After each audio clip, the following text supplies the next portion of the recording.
पिछले क्लास में हम लोग एक्सप्रेशन व्यंजक निकाले थे।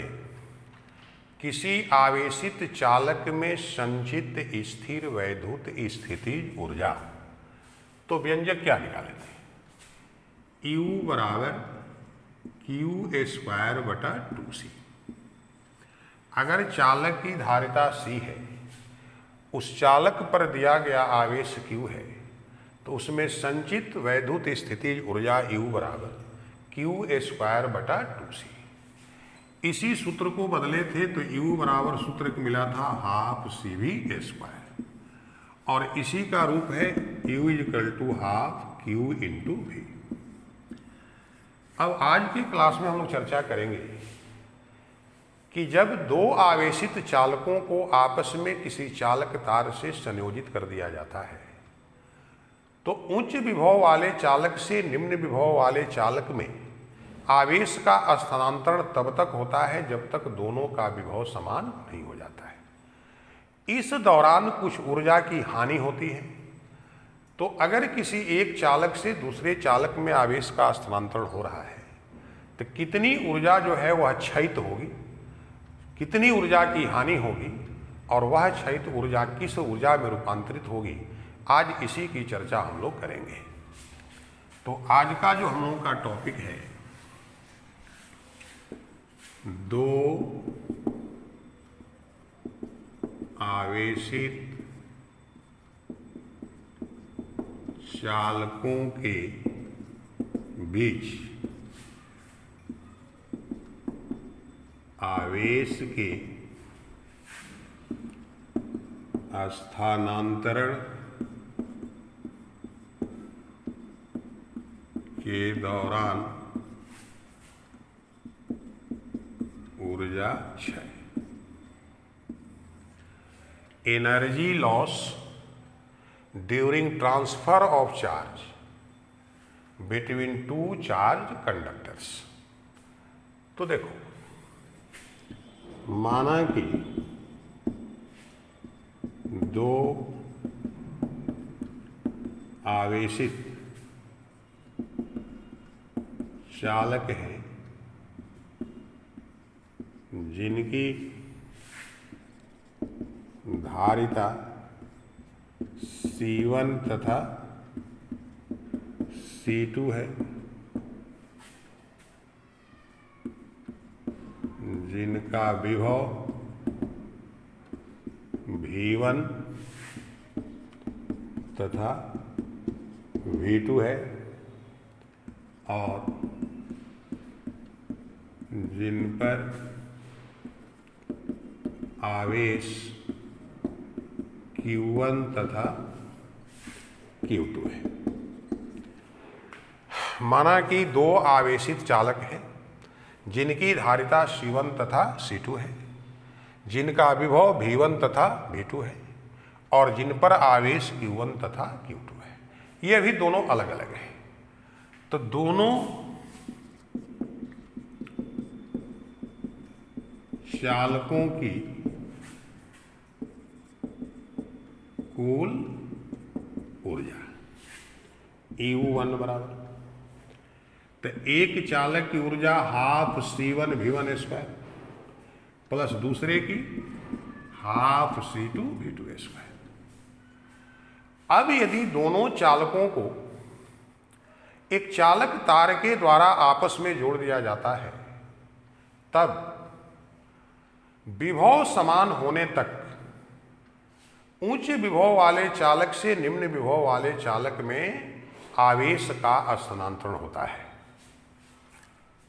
तो दोनों चालकों को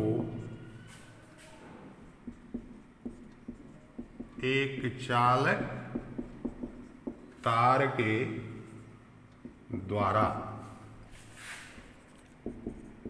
आपस में संयोजित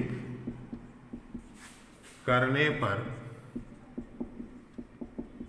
दोनों चालकों का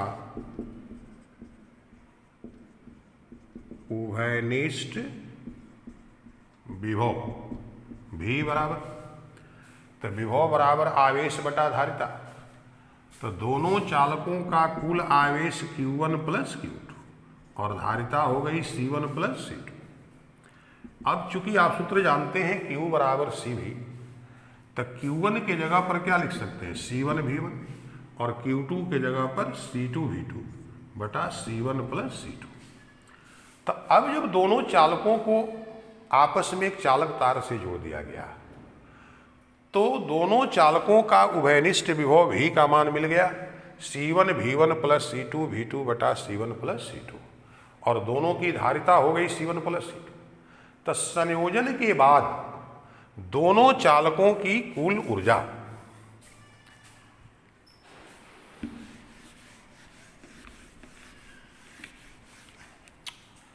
तो देखिए, संयोजन के बाद दोनों चालकों की कुल ऊर्जा U2 बराबर, तो हाफ धारिता के जगह पर C1 प्लस C2 और उभयनिष्ठ विभव क्या है, V स्क्वायर।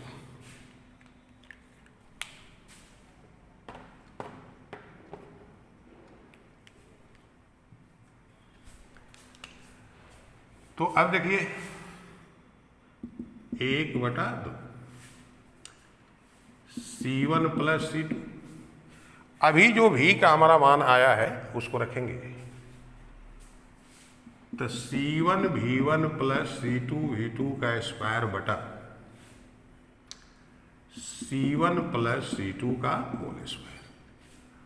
तो यहाँ C1 प्लस C2 है, यहाँ C1 प्लस C2 का स्क्वायर है, तो ये कैंसिल हो जाएगा। तो U2 बराबर C1 V1 plus C2 V2 का स्क्वायर बटा 2 C1 प्लस C2। अब दोनों चालक जब अलग अलग थे तो उन दोनों चालकों की ऊर्जा U1 बराबर half C1 V1 square plus half C2 V2 square. अब जब दोनों को एक चालक तार से आपस में जोड़ दिया गया तब दोनों चालकों की ऊर्जा U2 बराबर क्या हो गई, C1 V1 plus C2 V2 का होल स्क्वायर बटा 2 C1 प्लस C2। अब हम लोगों को क्या निकालना है कि इस आवेश के स्थानांतरण के दौरान कितनी ऊर्जा जो है वह क्षयित हो गई। तब इसके लिए इस पहले वाली ऊर्जा में से बाद वाली ऊर्जा को क्या करेंगे, घटा देंगे।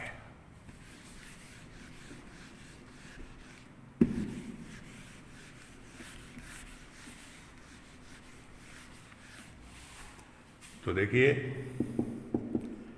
आवेश के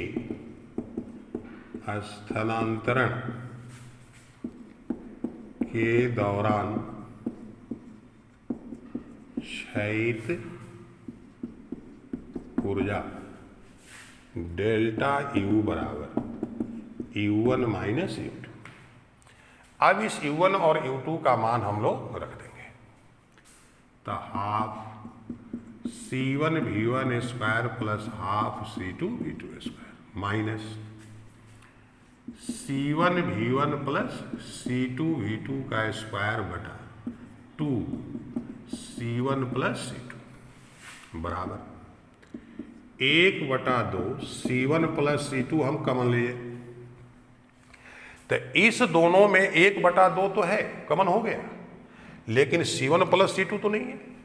तो ऐसी स्थिति में हम लोग क्या करते हैं कि जो ये कमन लिए उतना से इसमें गुना कर देंगे, तो C1 प्लस C2 यहां बच गया C1 V1 square plus C2 V2 square minus यहां से कमन हो चुका है C1 V1 plus C2 V2 का होल स्क्वायर बराबर 1/2 C1 प्लस C2। अब इसको तोड़िए, तो C1 से पहले इस दोनों में गुणा करेंगे, तो C1 से जब इसमें गुणा कीजिएगा क्या होगा, C1 स्क्वायर V1 स्क्वायर, फिर इससे इसमें गुणा कीजिए C1 C2 V2 स्क्वायर, फिर इसका C2 V1 square plus C2 square V2 square. अब इसका A प्लस B का होल स्क्वायर है, लेकिन इसके पहले चिन्ह क्या है? माइनस का है, तो हम डायरेक्ट को हटा रहे हैं, तो minus C1 square V1 square minus C2 square V2 square minus 2 C1 V1 into C2 V2। अब देखो C1 स्क्वायर V1 स्क्वायर यहाँ प्लस है और C1 स्क्वायर V1 स्क्वायर यहाँ माइनस है, ये कैंसिल आउट हो गया। C2 V2 स्क्वायर यहाँ प्लस है, C2 स्क्वायर V2 स्क्वायर यहाँ माइनस है, ये भी कैंसिल आउट हो गया। यहाँ पर C1 इंटू C2, यहाँ भी C1 इंटू C2 और यहाँ भी C1 इंटू C2, तीनों में से कॉमन हो जाएगा, तो C1 into C2, C1 plus C2 बच गया, V2 square plus V1 square minus 2V1 V2, तो डेल्टा U बराबर C1 C2 बटा 2 C1 plus C2 V2 minus V1 का होल स्क्वायर। तो यदि दो आवेशित चालक हैं जिनकी धारिता C1 और C2 है और जिनका विभव V1 और V2 है, अगर उनको आपस में जोड़ा गया और एक से दूसरे में आवेश का स्थानांतरण हुआ, तो इस दौरान इतनी ऊर्जा जो है वह क्षयित हो जाएगी। उसी का सूत्र हो गया। आप कह सकते हैं कैसे आपको पता चला कि क्षय ही हुआ? अगर हो सकता है कि ये जो राशि है ऋणात्मक हो जाए, तब तो ये अंतर ऋणात्मक होने का मतलब कि U2 ही बड़ा हो जाता है U1 से, लेकिन ये राशि कभी ऋणात्मक हो ही नहीं सकती। क्यों नहीं हो सकती? धारिता कभी ऋणात्मक नहीं होती। अब आते हैं यहाँ पर, हम लोग नहीं चर्चा किए हैं कि V1 बड़ा है कि V2 है। चलो मान लो थोड़ा देर के लिए V2 छोटा है V1 से, तो इसका अंतर तो ऋणात्मक होगा, लेकिन इसका स्क्वायर क्या होगा? धनात्मक। तो यह व्यंजक हमेशा धनात्मक होगा। इससे यह सत्यापित होता है कि U1 बड़ा है U2 से, यानी जब दोनों चालक अलग अलग थे उस समय की ऊर्जा संयोजन के बाद की ऊर्जा से अधिक है, तो इतनी ऊर्जा क्षयित हो गई। अब कभी कभी पूछ देता है कि ये ऊर्जा कहाँ गई, तो यह ऊर्जा चालक के तार के प्रतिरोध के कारण ऊष्मा में रूपांतरित हो जाती है। यह है क्षयित ऊर्जा तार के प्रतिरोध के कारण ऊष्मा में रूपांतरित हो जाती है। इसको याद रखना है। अब हम लोग चर्चा करेंगे किसी चालक पर विद्युत क्षेत्र का प्रभाव।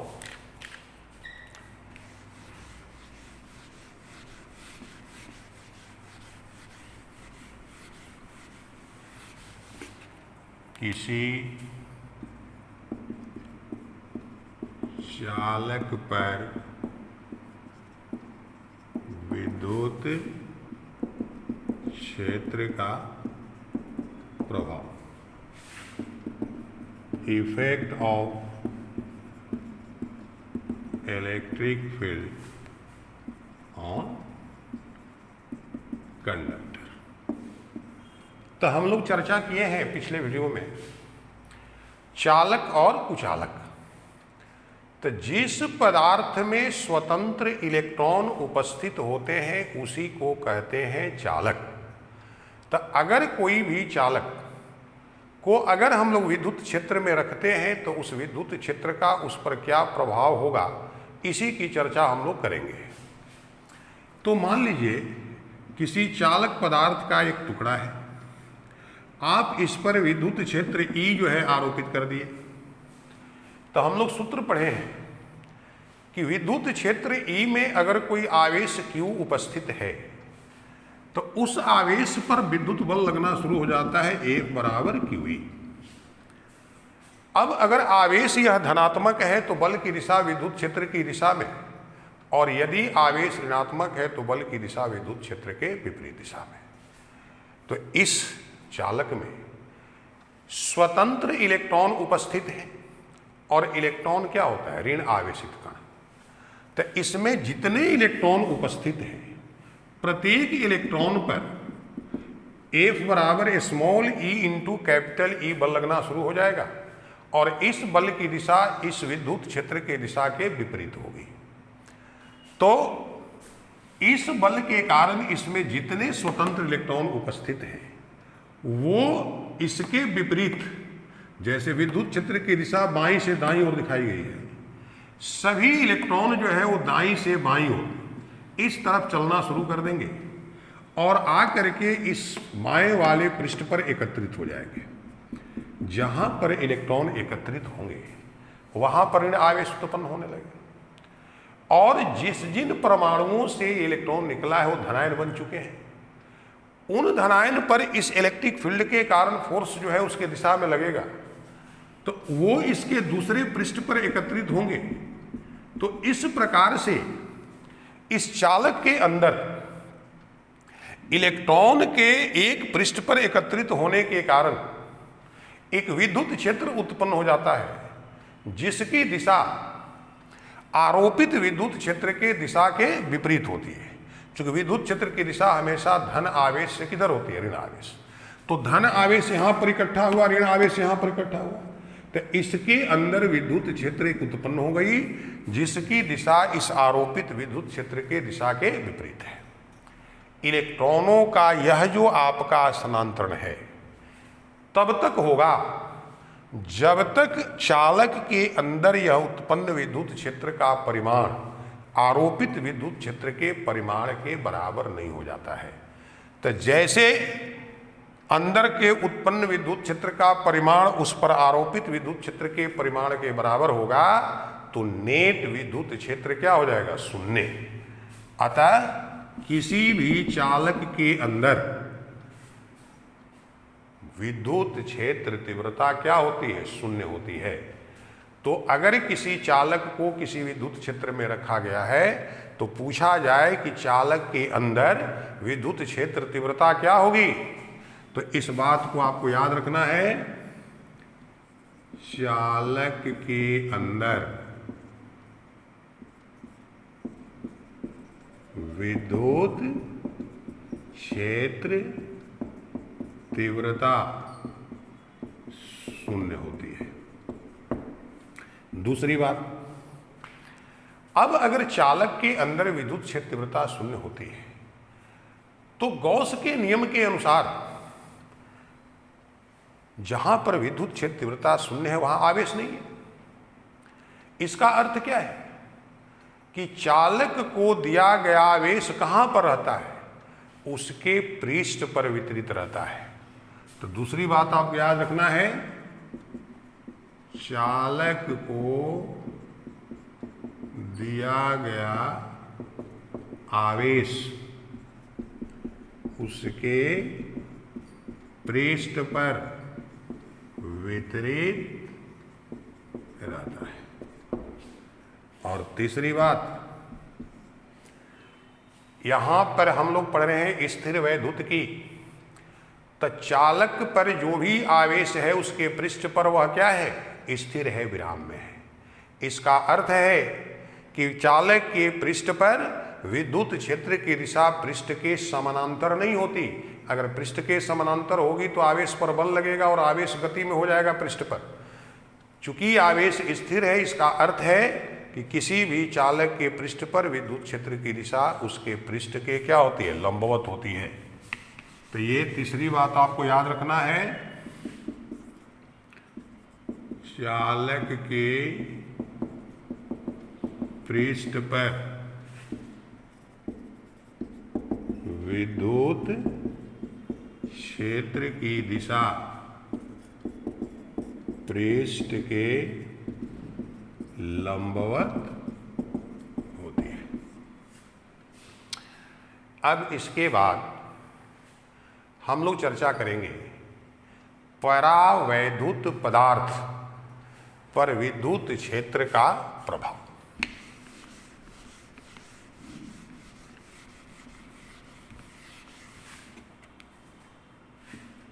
परावैद्युत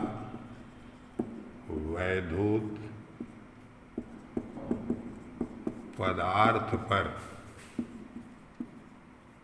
विद्युत क्षेत्र का प्रभाव। तो पहले परावैद्युत पदार्थ क्या है? तो परावैद्युत पदार्थ आवेश के कुचालक होते हैं। परावैद्युत पदार्थ दो प्रकार का। पहला जो पदार्थ है वह उसको कहते हैं अध्रुवीय परावैद्युत पदार्थ। तो किसको कहते हैं अध्रुवीय परावैद्युत पदार्थ? तो जिस पदार्थ के अणु में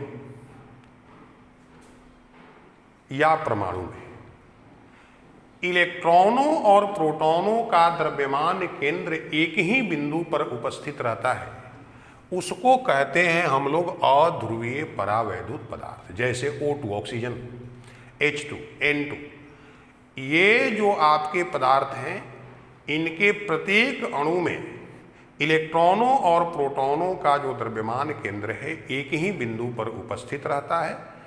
ऐसे परावैद्युत पदार्थ को कहते हैं अध्रुवीय परावैद्युत पदार्थ। इसमें क्या है? इसके अणु जो है वो वैद्युत द्विध्रुव नहीं है। दूसरा जो पदार्थ है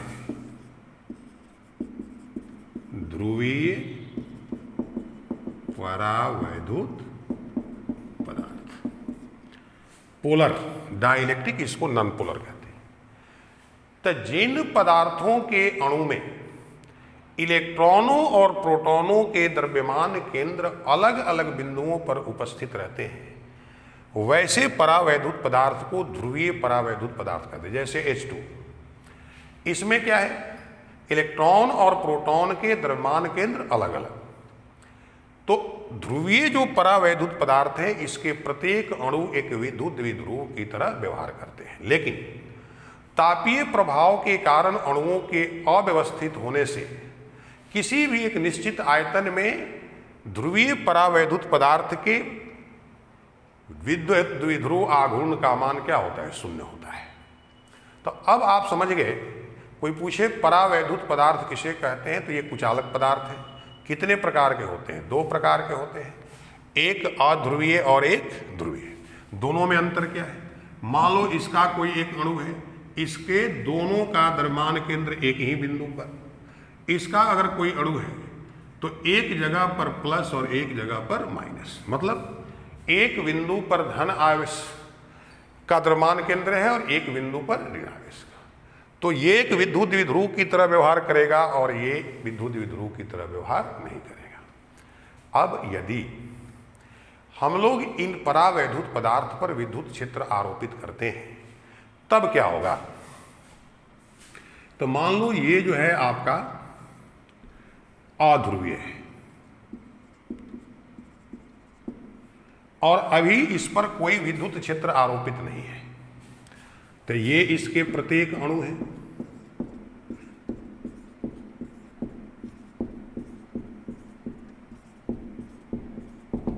लेकिन इसी पर अगर आप विद्युत क्षेत्र आरोपित करते हैं तब क्या होगा?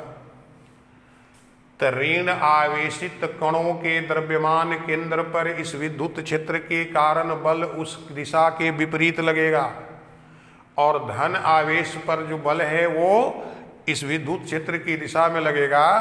तो इस प्रत्येक अणु में इलेक्ट्रॉन का द्रव्यमान केंद्र विद्युत क्षेत्र के विपरीत दिशा में और प्रोटॉनों का द्रव्यमान केंद्र विद्युत क्षेत्र की दिशा में थोड़ा विस्थापित हो जाएगा और प्रत्येक अणु एक विद्युत द्विध्रुव की तरह व्यवहार करने लगेगी। यानी अब स्थिति क्या बनेगी? तो minus plus minus plus plus, इस तरह की स्थिति बन जाएगी।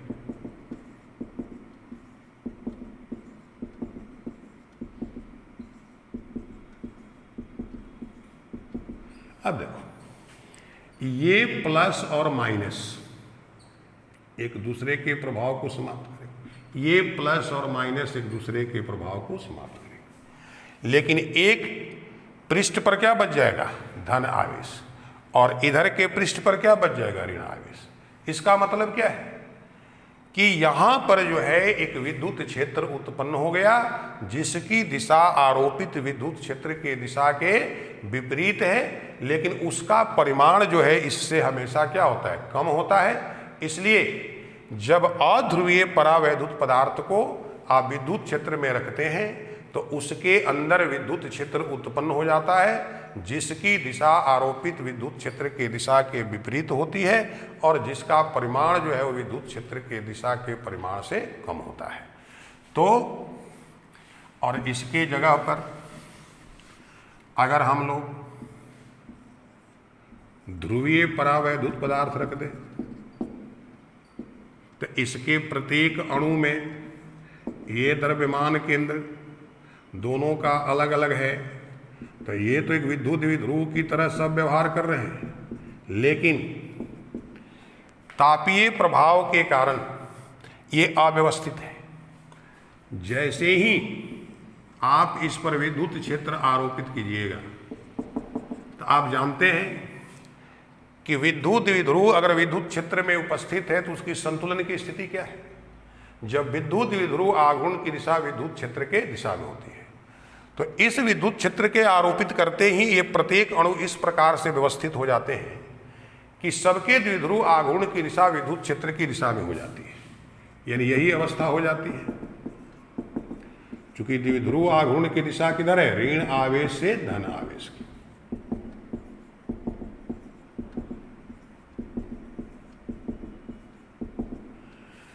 यहां भी ये धन आवेश इस ऋण आवेश के प्रभाव को समाप्त करेगा, ये धन आवेश इस ऋण आवेश के प्रभाव को समाप्त करेगा। तो यहां भी इसके एक पृष्ठ पर धन आवेश और दूसरे विपरीत पृष्ठ पर ऋण आवेश, यानी इसके अंदर भी विद्युत क्षेत्र उत्पन्न हो गया और इसकी दिशा भी आरोपित विद्युत क्षेत्र के दिशा के विपरीत हो गई। तो अब एक बात यहां से निष्कर्ष निकला कि चाहे परावैद्युत पदार्थ ध्रुवीय हो या अध्रुवीय, अगर उस पर विद्युत क्षेत्र आरोपित किया जाता है तो उसके अंदर विद्युत क्षेत्र उत्पन्न होता है जिसकी दिशा आरोपित विद्युत क्षेत्र के दिशा के विपरीत होती है और उसका परिमाण आरोपित विद्युत क्षेत्र के परिमाण से कम होता है। तो इसी बात को याद रखना है कि जब किसी परावैद्युत पदार्थ पर विद्युत क्षेत्र आरोपित किया जाता है तब परावैद्युत पदार्थ के अंदर विद्युत क्षेत्र उत्पन्न हो जाता है जिसकी दिशा आरोपित विद्युत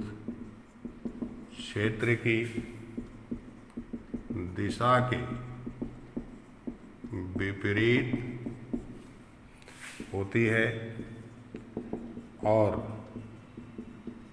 जिसका परिमाण आरोपित विद्युत क्षेत्र के परिमाण से कम होता है। इसको याद रखना है। जब किसी परावैद्युत पदार्थ पर विद्युत क्षेत्र आरोपित किया जाता है तब परावैद्युत पदार्थ के अंदर विद्युत क्षेत्र उत्पन्न हो जाता है जिसकी दिशा आरोपित विद्युत क्षेत्र की दिशा के विपरीत होती है और जिसका परिमाण आरोपित विद्युत क्षेत्र के परिमाण से कम होता है।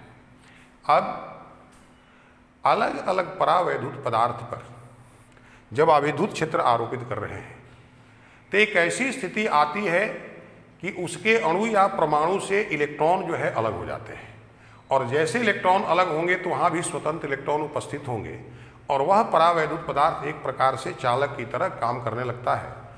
तो हर परावैद्युत पदार्थ के लिए विद्युत क्षेत्र की एक अधिकतम सीमा है जहाँ तक वह कुचालक पदार्थ की तरह व्यवहार करता है और उसे ही उसका परावैद्युत सामर्थ्य कहा जाता है।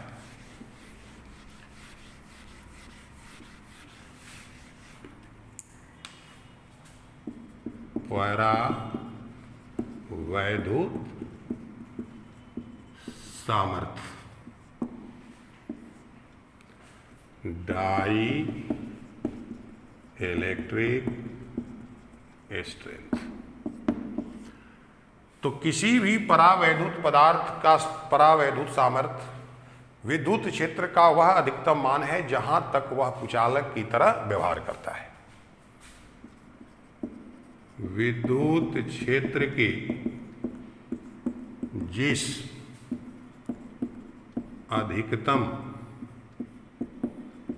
मान तक परावैद्युत पदार्थ एक कुचालक की तरह व्यवहार करता है, उसी मान को उसका परावैद्युत सामर्थ्य कहा जाता है। विद्युत क्षेत्र के जिस अधिकतम मान तक परावैद्युत पदार्थ एक कुचालक की तरह व्यवहार करता है, उसी मान को उसका परावैद्युत सामर्थ्य कहा जाता है। इससे अधिक विद्युत क्षेत्र आरोपित करने पर वह जो आपका परावैद्युत पदार्थ एक चालक की तरह व्यवहार करेगा। जैसे हवा, ऐसे तो विद्युत का क्या है, कुचालक है। इसका परावैद्युत सामर्थ्य लिखा रहेगा लगभग 3 × 10⁶ न्यूटन प्रति कूलम या वोल्ट पर मीटर। कोई पूछेगा इसका अर्थ क्या है, तो अगर वायु पर 3 × 10⁶ न्यूटन प्रति कूलम से अधिक का विद्युत क्षेत्र आरोपित कर दिया जाए तो यह जो वायु है अभी जो कुचालक थी वो क्या बन जाएगी, चालक बन जाएगी। तो इस प्रकार से इस परावैद्युत सामर्थ्य का परिभाषा आपको याद रखना है। अब इसके बाद नेक्स्ट क्लास में हम लोग चर्चा करेंगे संधारित्र की। आज की क्लास में इतना ही। Thank you.